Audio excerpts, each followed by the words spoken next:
Olá, colegas, como estão? Ok, parei. Bora pro português mesmo, que é o melhor. Vamos lá, pessoal. O que é importante? Por que a gente estuda a metodologia científica? Para que ela serve? Porque quando a gente começa, né, uma graduação acadêmica, é importante que a gente comece a produzir textos, lá na frente a gente começa a produzir artigos para serem publicados, que farão também com que o nosso nome seja conhecido, seja reconhecido dentro de um meio acadêmico ou dentro de um meio de graduação, vamos dizer assim. Seja um meio médico, um meio legal, seja ele qual for. Então vamos lá. Primeira coisa que a gente tem que saber, o que é um método, né? O que é um método? Gente, um método, ele é um caminho, né, que a gente usa para conseguir chegar até um objetivo, tá? Qual que é o nosso objetivo? Quando a gente vai fazer uma pesquisa, o nosso objetivo é buscar conhecimento sobre um determinado tema, certo? O método, ele diz qual é o caminho que a gente tem que seguir para conseguir chegar ao conhecimento pleno ou ao máximo, né, do conhecimento que a gente pode conseguir ter sobre um determinado tema, certo? Vamos lá. Método científico. O que é um método científico? Ele é um procedimento extremamente rigoroso, ou seja, ele é cheio de regrinhas. Por exemplo, quando a gente vai fazer uma monografia, ela tem uma maneira de ser escrita, ela necessita de determinados tipos de investigação sobre o tema, certo? Isso é um método científico, tá bom? E ele tem alguns elementos nesses métodos, tá? Eu sei que é um pouquinho chato, é muita teoria, né? É muito chato, mas isso aqui é importante pra gente lá na frente conseguir entender, né? Conseguir entender como que a gente vai realizar uma pesquisa, por onde a gente começa, certo? É importante pensar numa coisa, pessoal. Os textos científicos, os artigos científicos, as monografias, os livros científicos, eles seguem alguns padrões. Por que eles seguem esses padrões? Por que é importante seguir esses padrões? Para que pessoas do mundo inteiro possam compreender. Óbvio que a gente está falando de pessoas de uma mesma área. Não adianta a gente querer pegar um texto jurídico e mandar um médico compreender a estrutura dele. E vice-versa, certo? Mas pessoas dentro de uma mesma área, quando elas leem um texto científico, elas vão compreender as características dele, elas vão verificar que eles têm características comuns e isso facilita a leitura e compreensão. Então vamos lá. Os elementos do método científico, tá? O primeiro deles é o conceito. O que é um conceito? São construções lógicas que para explicar um acontecimento ou um fenômeno, né? A gente primeiro precisa construir lógicas para conseguir explicar um fenômeno. A gente vai seguir um caminho lógico. E a definição. A definição ela é formada por hipóteses sobre um tema. Como é que a gente vai falar? Como assim, hipóteses? Sobre ideias. Eu tenho, por exemplo, eu vou chutar o chão e provavelmente eu vou me machucar se eu chutar o chão. Isso é uma hipótese, ok? Essa definição ela se divide em hipótese mesmo, que é a suposição sobre um tema.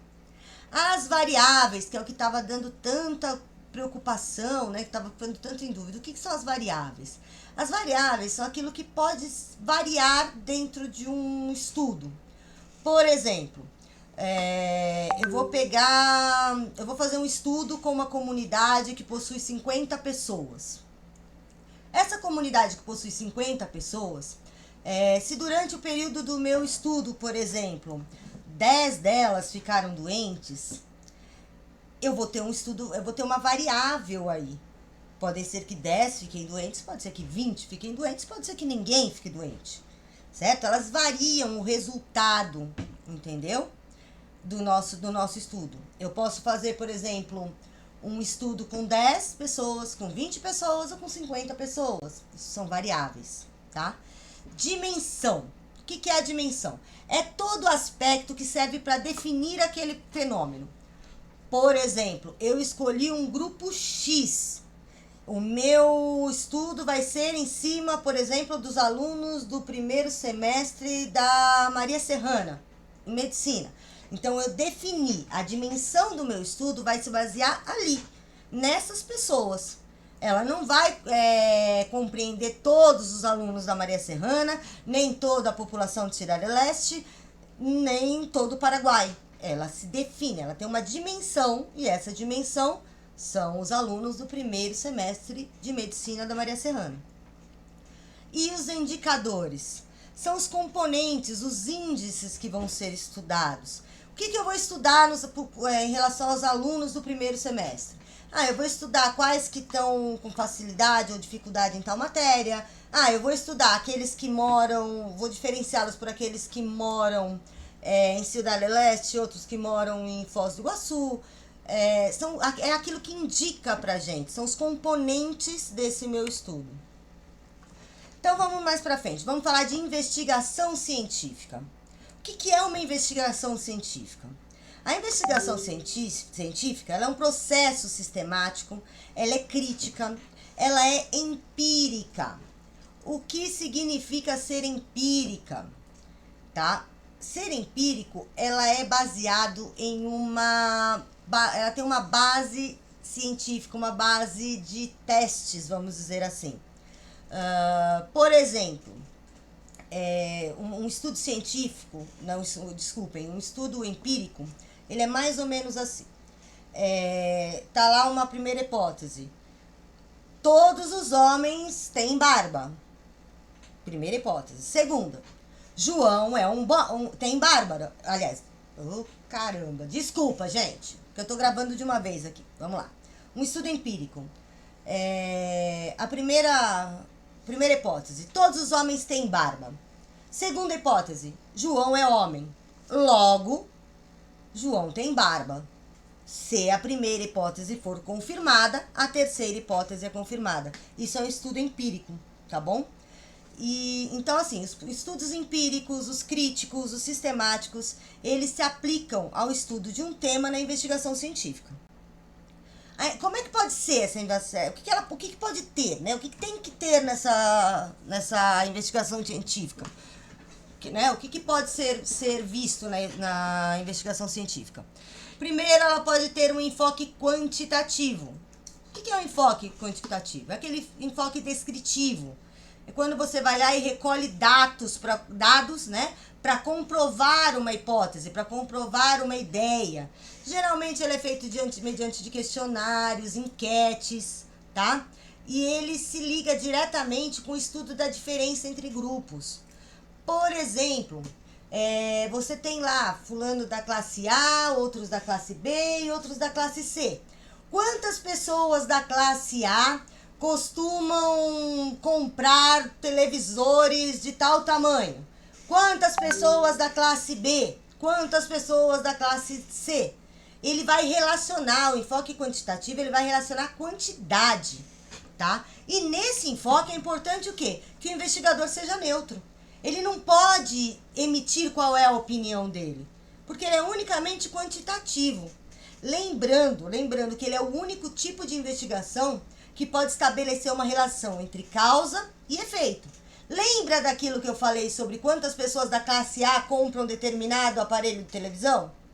Então, geralmente, se essas pessoas da classe A, se é um aparelho mais caro, certo? As pessoas da classe A vão comprar, a B é mais difícil e a C mais difícil ainda. Então, a gente está ligando a causa ao efeito. Qual é a causa? O valor do aparelho de televisão. Qual é o efeito? Quais são as pessoas que vão comprar esse aparelho, tá? E temos também o enfoque qualitativo.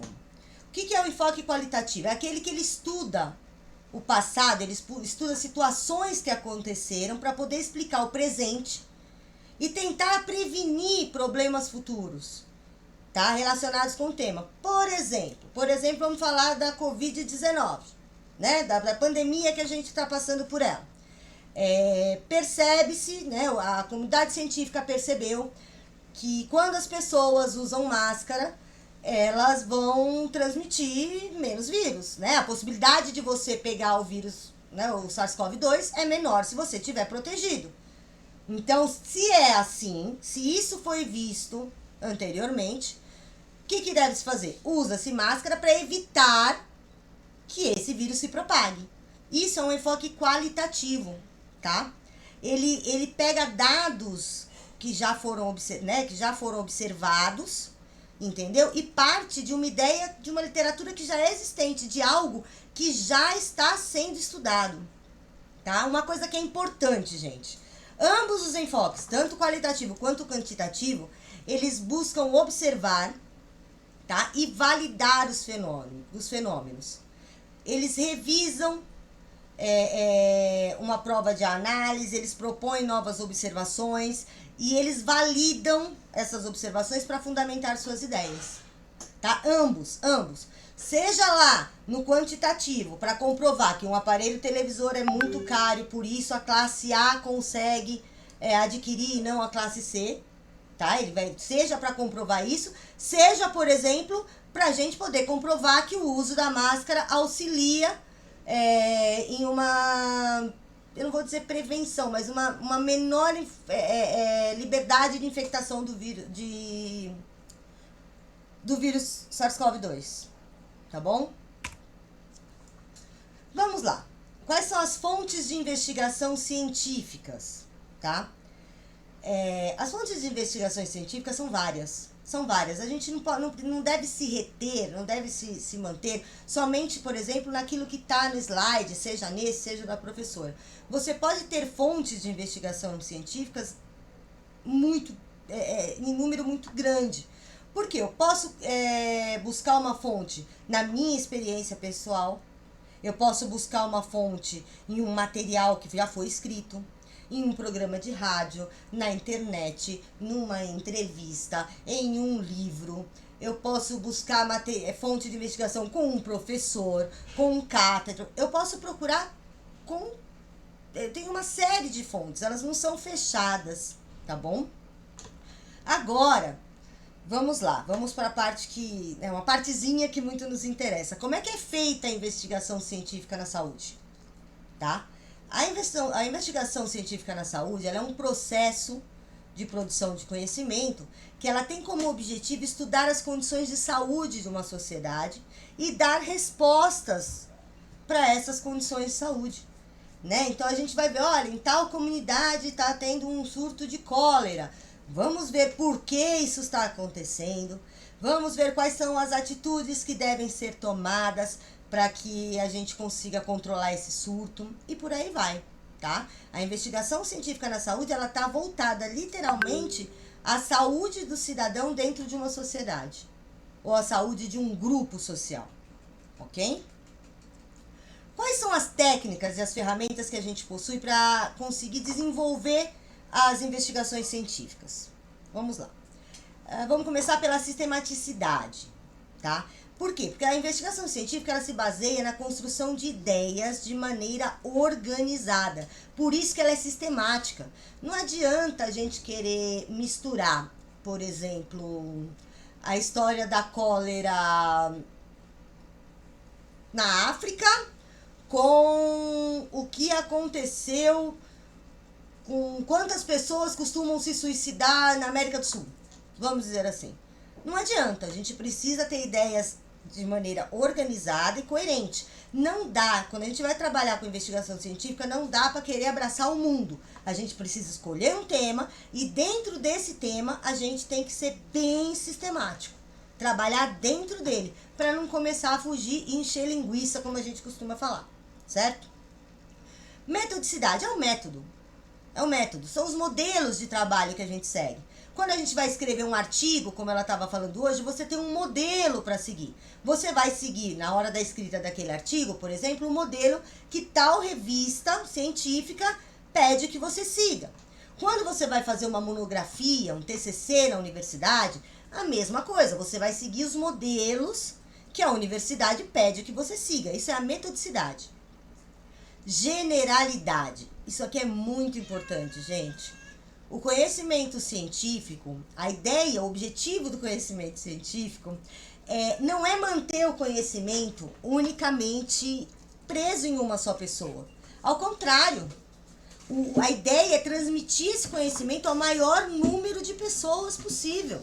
Que todos possam, todos os interessados principalmente, possam obter esse conhecimento e mais. E mais, gente. Alguns artigos, por exemplo, eles são voltados à população em geral. Né? Qual é a importância de você lavar a mão após o uso do banheiro? Qual a importância de você levantar, escovar os seus dentes? Isso são informações que sim fazem parte, né, do âmbito científico, das investigações científicas, e que a população precisa ter acesso, para a gente evitar também uma série de doenças. E também a gente tem aqui como ferramenta, né, e técnica da investigação científica, a falibilidade. O que é isso? A gente sabe que a ciência, ela estuda momentos, ela estuda o que está acontecendo nesse momento, ou ela estuda feitos, né? Então, o que acontece? Hoje, por exemplo, a gente tem a variante Ômicron, que ela é diferente lá da P1, ela é diferente da Delta, ela é diferente da variante europeia, certo? Ou seja, esse vírus, né, o SARS-CoV-2, que é o vírus causador da Covid, ele foi se modificando, ok? Então, aquele estudo que serviu lá para a variante europeia, ou para a variante chinesa, lá para a primeira, né, que foi descoberta em Wuhan, ele já não é tão efetivo para a gente lidar com a Ômicron. Né? Ele já não é tão efetivo. Hoje a gente tem vacina, né? A gente tem um número de pessoas vacinadas, essas pessoas, a grande maioria, não está desenvolvendo os casos mais graves da doença. Então, assim, o estudo foi modificado. E a ciência permite que isso seja realizado.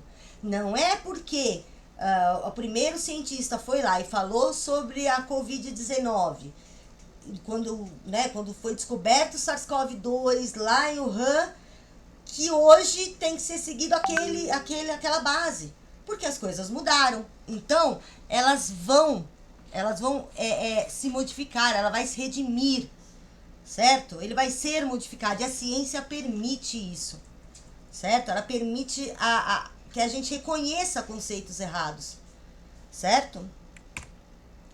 Vamos lá. Quais são os principais componentes de uma investigação científica? O que a gente precisa ter numa investigação científica? Isso aqui eu acredito, eu enxergo mais como sendo qual é a função do investigador, o que ele precisa, como que ele precisa agir. Então, primeiro, para você ser um investigador científico, né, para você ser um estudante da investigação científica, o que você precisa? Primeiro, observar a estratégia à sua volta. Observar o mundo à sua volta, certo? É importante que ele tenha uma leitura crítica de toda a informação científica, ou seja, que ele consiga ler, compreender um artigo, por exemplo, científico, consiga emitir opinião sobre determinado assunto, ok? Ele precisa se planejar, ele precisa ter uma estratégia de ação. Se ele vai iniciar um estudo científico, ele precisa ter uma estratégia para isso, certo? Ele vai criar um tempo para ele realizar esse estudo, quais serão os caminhos que ele vai tomar. Eu vou ter um trabalho de campo, eu vou trabalhar em cima de antigas obras, qual que vai ser o meu objetivo? Eu preciso me planejar em relação a isso. E tão importante quanto se planejar é executar as tarefas conforme foi planejado, porque senão nada acontece. Né? O velho empurrar com a barriga, ele nunca dá certo quando a gente está falando de iniciação ou de investigação científica. É importante também que esse cientista tenha um alto grau de criatividade e inovação. Por que isso? Porque não adianta ele querer copiar o texto do coleguinha que escreveu 10 anos atrás. Ele não está trazendo nada de novo. Se não for para trazer nada de novo, ninguém precisa de um novo texto, certo? Ele precisa ter um alto nível de rigor científico e ético, ou seja, ele tem que ser rigoroso naquilo que ele escreve e ele tem que ser ético.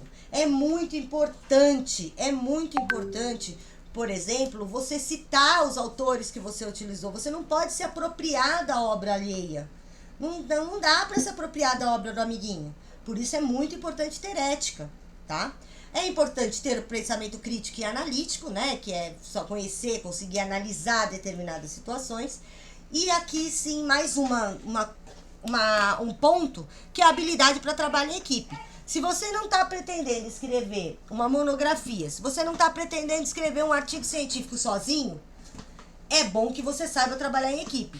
Agora, e se você está querendo realizar um trabalho científico sozinho? E aí? Aí também é bom trabalhar em equipe, porque sozinho você não vai conseguir realizar. Você pode escrever todo o artigo sozinho, só que você vai precisar de pessoas que vão te passar informações, você vai precisar de amostras, você vai precisar de testes, e tudo isso você vai precisar de outras pessoas para trabalharem com você. Então é importante ter habilidade para trabalhar em equipe.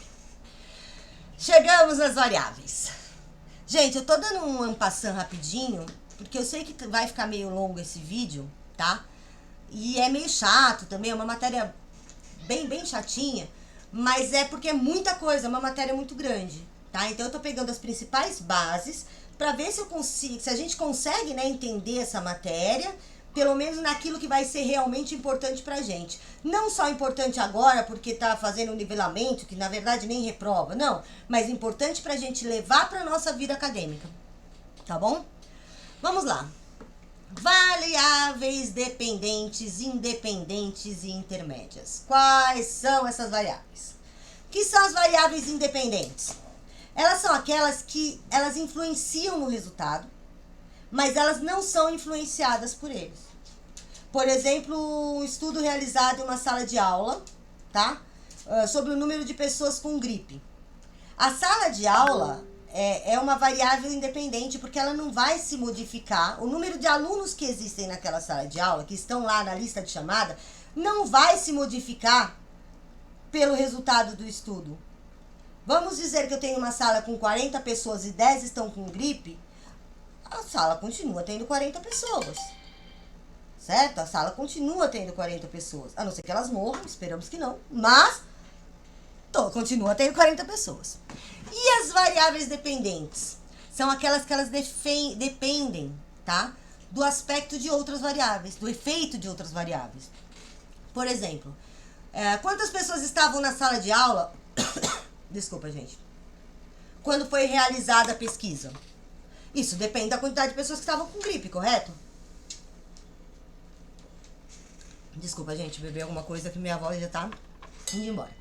A variável do número de pessoas que participaram da pesquisa diretamente na sala de aula, ela tá ligada ao número de pessoas que estavam lá. Então ela é variável. Se eu fui lá num dia que a sala inteira tava lá, eu fiz essa pesquisa com 40 pessoas. Mas e se eu fui num dia que as outras 10 pessoinhas lá estavam com gripe? Então eu vou fazer somente com 30, ok? E as intermédias?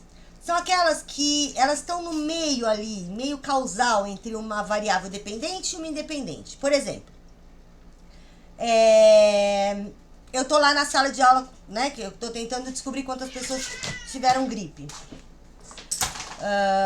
Aí eu entro naquela questão, quantas pessoas usaram máscara para se prevenir da gripe? Aqueles que não usaram máscara e que faltaram naquele dia, por exemplo, elas faltaram porque elas estão com gripe ou elas faltaram porque elas não quiseram ir na aula? Vocês entenderam que ela tá no meio entre a variável dependente e a independente? Não sei se eu consegui explicar para vocês direitinho. Ela tá bem no meio disso, né? Eu fui lá na sala de aula, que tinham 40 alunos para fazer o meu estudo, e eu percebi que tinham 30 alunos presentes naquele dia. Aqueles que faltaram por quê? Eu posso afirmar que eles faltaram porque estavam doentes? A gente não sabe. Ela tá entre a variável independente, que é o número das pessoas da sala de aula, e as variáveis, a independente, que é o número de pessoas na sala de aula, e a dependente, que é quantas pessoas estavam na sala de aula naquele dia. Ok? Vamos falar agora da investigação científica segundo o alcance dela, até onde ela pode chegar, certo? E qual que é a importância dela, né? Como que ela pode ser? Vamos lá. A investigação científica ela pode ser exploratória. Qual é o objetivo da investigação exploratória? É buscar entender um fenômeno em particular. Entendeu? O meu objetivo é compreender um fenômeno, certo? É por isso que eu vou explorar, ok? A descritiva, qual é a função da investigação científica descritiva? Ela descreve as variáveis, ela dá valor às variáveis. É uma descrição, simplesmente, ok? A correlacional, ela vai explicar parcialmente e ela tem um objetivo, como objetivo, conhecer como é que se comporta uma variável, conhecendo o comportamento de outras variáveis. Ok, ficou estranho, né? Vamos ver se eu consigo explicar para vocês. Por exemplo, o número de pessoas que estão doentes dentro de um grupo previamente utilizado e tem certas características. Vamos lá. Eu vou pegar uma... Lembra que eu estudei a sala lá de medicina com 40 alunos? Certo? Eles já foram estudados para gripe. Só que agora eu quero pegar aquele estudo da gripe que foi feito e quero realizar um outro estudo em cima disso para ver, por exemplo, quantas daquelas meninas que faltaram no dia do estudo da gripe apareceram grávidas 2 meses depois. Entenderam?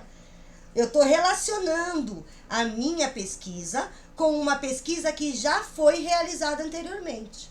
Eu sei que lá quando foi feita a pesquisa da gripe, 10 pessoas faltaram. Dessas pessoas, 10 pessoas que faltaram, 8 eram mulheres. E aí agora eu quero saber se existe alguma relação com o número de pessoas que faltaram naquele dia e o número de pessoas, o número de mulheres que hoje estão grávidas dentro daquele grupo. Conseguiram entender? A gente vai ligar uma investigação a outra. E a explicativa, ela só busca entender por que ocorre determinado fenômeno, certo? Por que existem mais furacões nos Estados Unidos do que na África? E assim vai, tá bom? Ok, chegamos ao conhecimento. A gente falou de conhecimento, mas o que é o conhecimento?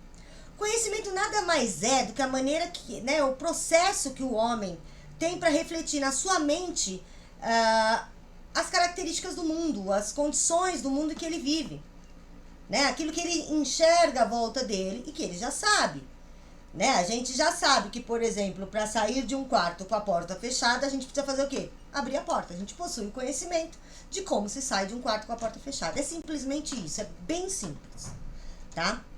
Agora, e o conhecimento científico? O conhecimento científico, ele já é objetivo, tá? Por quê? Porque ele pretende obter um conhecimento, um estudo que explique um determinado tema, certo? O conhecimento científico, ele é objetivo. Conhecimento em si, ele pode estar lá em saber sair do quarto abrindo a porta, ponto. Conhecimento científico, não. Conhecimento científico, ele tem um objetivo, que é, geralmente, estudar determinada área, determinada doença, e falando de medicina, tá? Ele é extremamente racional, o conhecimento científico, tá? Ele usa a razão como base essencial. Não importa se eu tô triste, feliz, alegre, contente, com raiva, não importa. Eu vou usar a razão para validar as informações que eu tô recebendo, certo? Isso é o conhecimento científico. Não importa se em tal dia a gente estava com TPM quando recebeu tal dado. Isso não interessa para o conhecimento científico. O que interessa?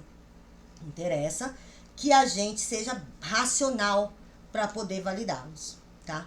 E o que é ciência? Já que a gente está falando de conhecimento científico, o que é ciência? A ciência, ele é um conjunto de conhecimento racional, tá? Ele é certo ou provável. Por que provável? Porque ele pode estar em busca de comprovação científica, tá? E ele se obtém de uma maneira metódica, verificável e validada, tá? Não existe ciência, a ciência de verdade, a ciência que a gente está acostumado a lidar, vamos dizer assim, porque vocês vão ver que tem um tipo de ciência que não é bem assim, mas a gente vai conversar daqui a pouquinho. Ela é verificável, ela tem que ser validada pela realidade, ok? Quais são as subdivisões da ciência? Elas são as exatas, a física, a matemática, são as humanas. Aí aqui é importante a gente prestar atenção na diferença da ciência humana para a ciência social, tá, gente? A ciência humana, ela estuda as relações e manifestações próprias do ser humano, próprias do homem, tá? Minhas, por exemplo, a minha história, a filosofia. Já as ciências sociais, elas vão estudar o comportamento do homem na vida em sociedade. É diferente, tá, gente? É importante se atentar a isso. Já que ela falou que gosta de uma pegadinha, né? Vamos lá, ciências humanas e ciências sociais são diferentes, tá bom? Temos também a ciência natural, que é o estudo relacionado com a natureza. As ciências ocultas, que essas não se baseiam nos experimentos científicos, elas estão mais ligadas à religião, à alquimia, à magia. Ela está mais voltada com o lado emocional, com a crença. Tá? É chamada de ciência? É chamada de ciência. Porém, ela não se baseia em experimentos científicos. Certo? Vamos lá. Quais são os atributos que diferenciam a ciência de outros conhecimentos, de outros tipos de conhecimento? Porque a ciência, vamos lá, gente, a ciência ela transcende os feitos. Se for preciso, ela vai descartar um estudo porque tem outro mais recente. Enfim, é isso. A ciência é fática. Ela é fática, tá? Ela vai acontecer depois que algo ocorreu, certo? Eu só posso estudar uma doença se ela existir. Não dá para eu estudar uma doença sem que ela exista, a não ser que eu esteja com vontade de criar uma grande bactéria, destruir, mas aí é outra história. Aí é outra história. Vamos pensar, né? A ciência só vai conseguir estudar aquilo que existe, ok? Ela é clara, ela é precisa, ela é comunicável, ou seja, a ciência, ela faz questão que as pessoas escutem o que ela fala, vamos dizer assim. Ela faz questão, por isso que ela é generalista, lembra que eu falei? Ela não quer que o conhecimento dela fique somente numa pessoa, é importante que esse conhecimento seja passado adiante. Ela é verificável, tá, gente? Ela é verificável, ela precisa ter uma confirmação, certo? Ela precisa ser fundamentada. Ela é legal, porque ela busca leis, sejam leis jurídicas, sejam leis naturais, tal. Ela busca as leis e vai explicar essas leis. E ela é previsível. Por que ela é previsível? Ela tenta, né, ser previsível. Por quê? Porque ela vai se basear num passado, buscando as possibilidades para o futuro.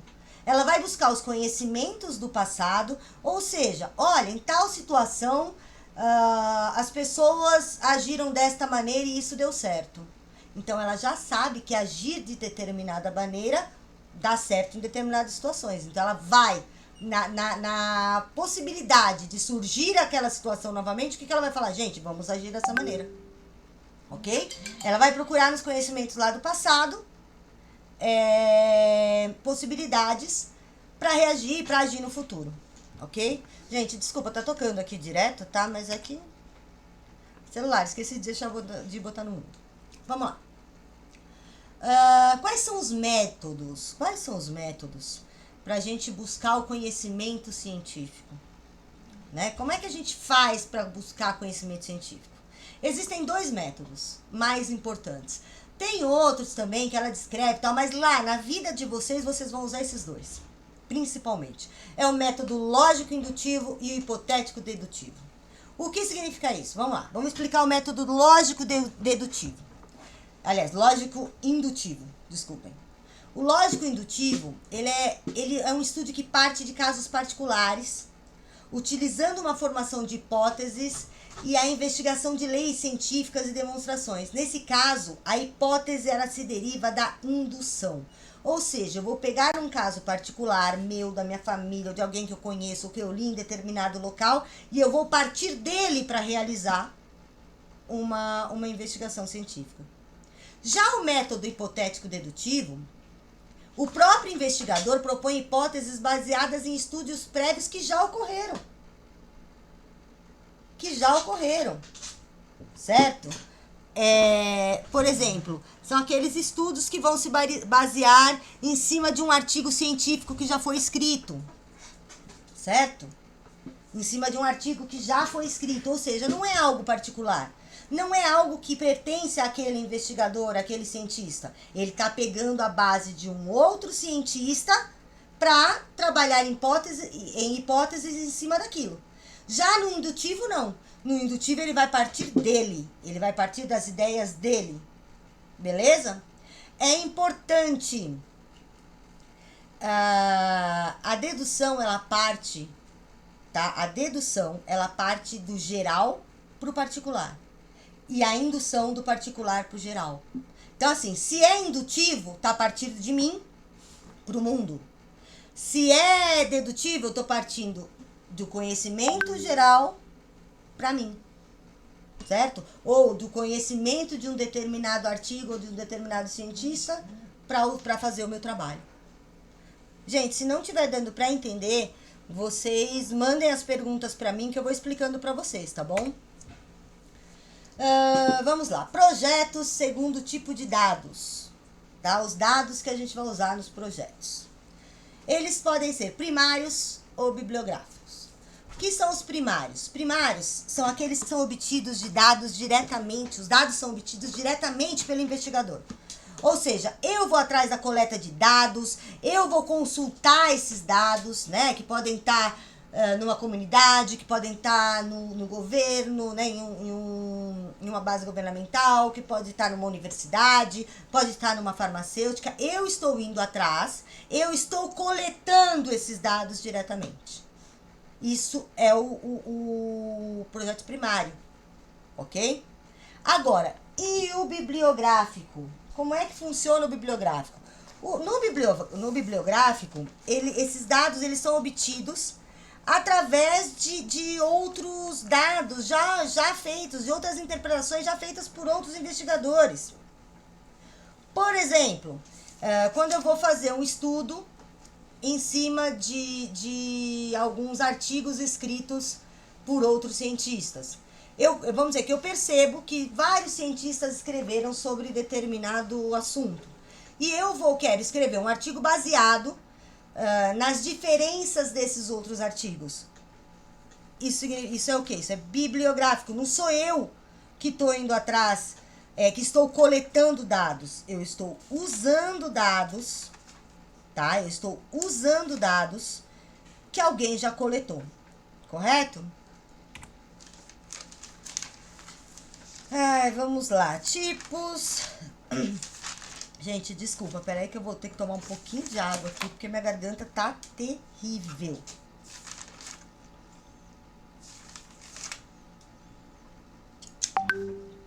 Valeu, gente. Vamos lá. Tipos de projetos de campo, como é que eles funcionam, ok? Vamos lá. A gente tem os projetos experimentais, certo? A gente tem os experimentais. O que são os experimentais? Os experimentais são aqueles que eles manipulam, eles variam, eles conhecem, eles controlam as condições do experimento. A gente controla a condição do experimento. E a gente mede dessa maneira os efeitos que as variáveis provocam no fenômeno. Tá? Ou seja, eu vou fazer uma experiência. Eu quero ver quantas colheres de açúcar eu consigo, né, colocar no café para me acalmar, para permitir com que eu assista às aulas onde as pessoas não têm paciência para me explicar. Entenderam? Eu estou experimentando, estou manipulando. Eu quero entender isso. Certo, gente? Eu estou atrás de compreensão. Eu vou manipulando variáveis. E os experimentos, o não experimental ou o natural. O que significa? Ele tem a mesma lógica, tá? Porém, o projeto não experimental ou natural, ele vai pegar a situação depois que o fato ocorreu. Entendeu? Ele estuda um evento depois que o fato ocorreu. Então, não tem como a gente manipular o fato, a gente tentar controlar alguma condição daquele experimento, porque ele já aconteceu. Certo? Os experimentais estão acontecendo agora. O não experimental ou natural já aconteceu e eu não tenho como modificar. Ok?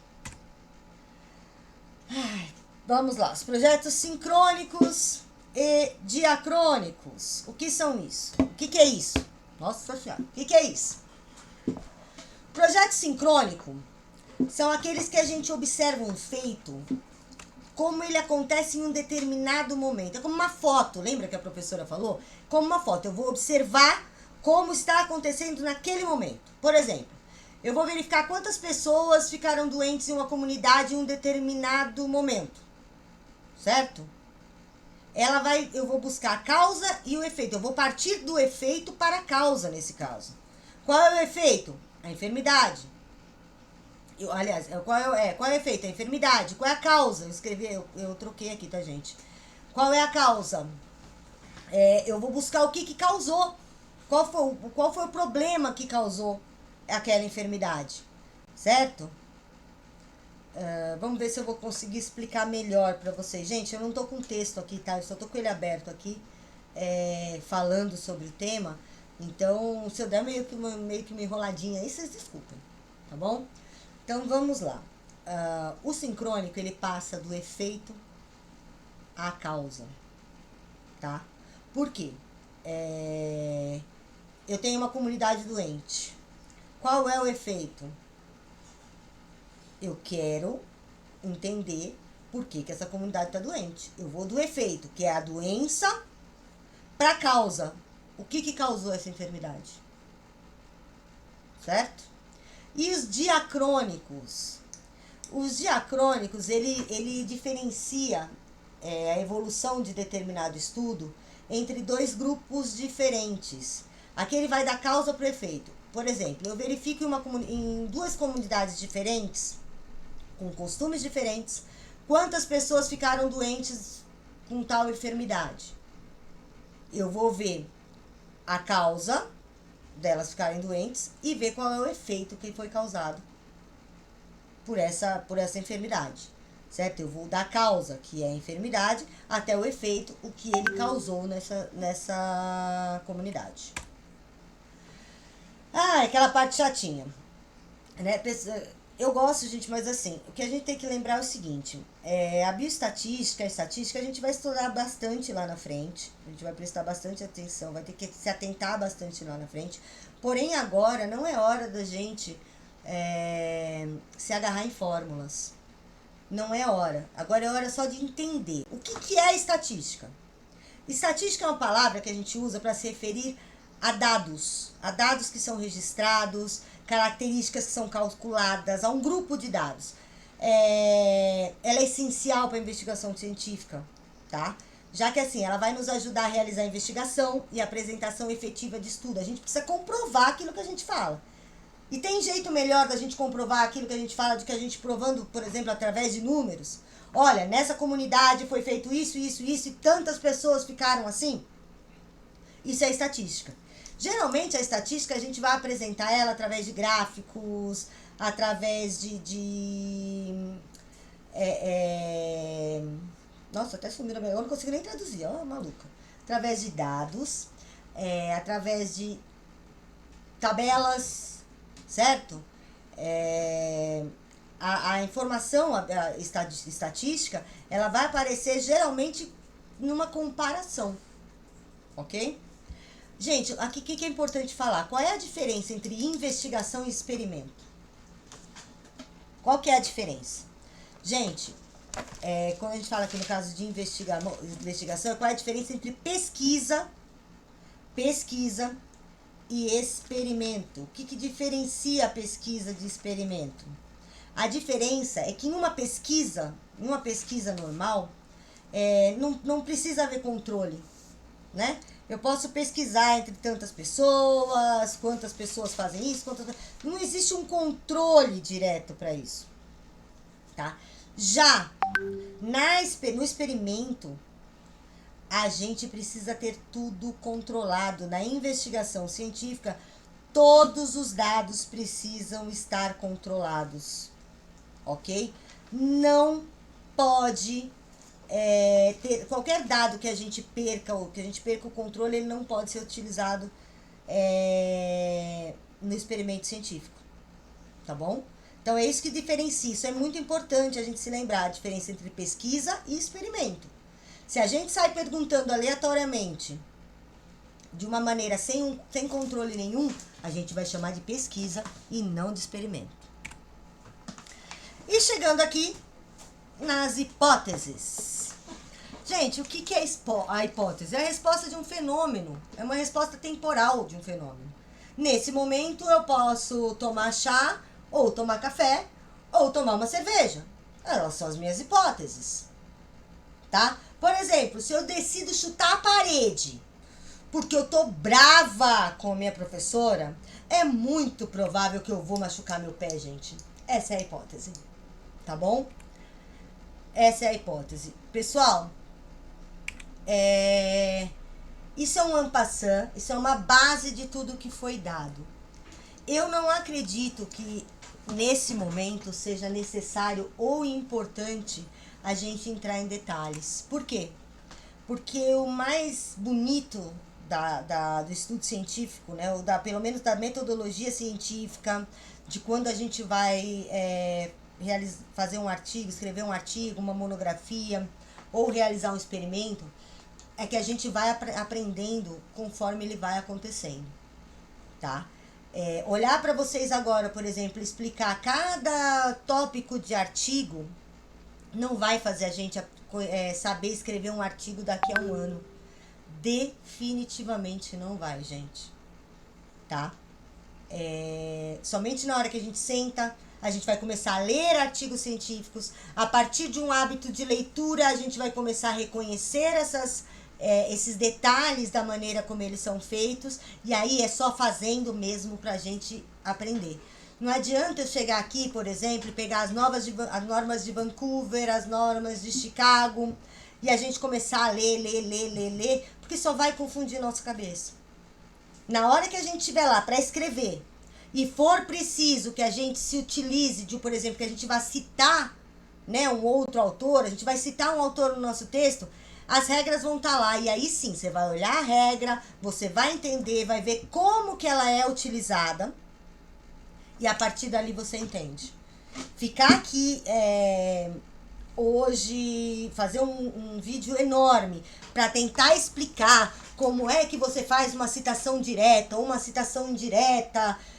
Gente, é só deixar todo mundo maluco e deixar todo mundo sem entender, tá bom? Se vocês tiverem dúvidas específicas, é só vocês me chamarem.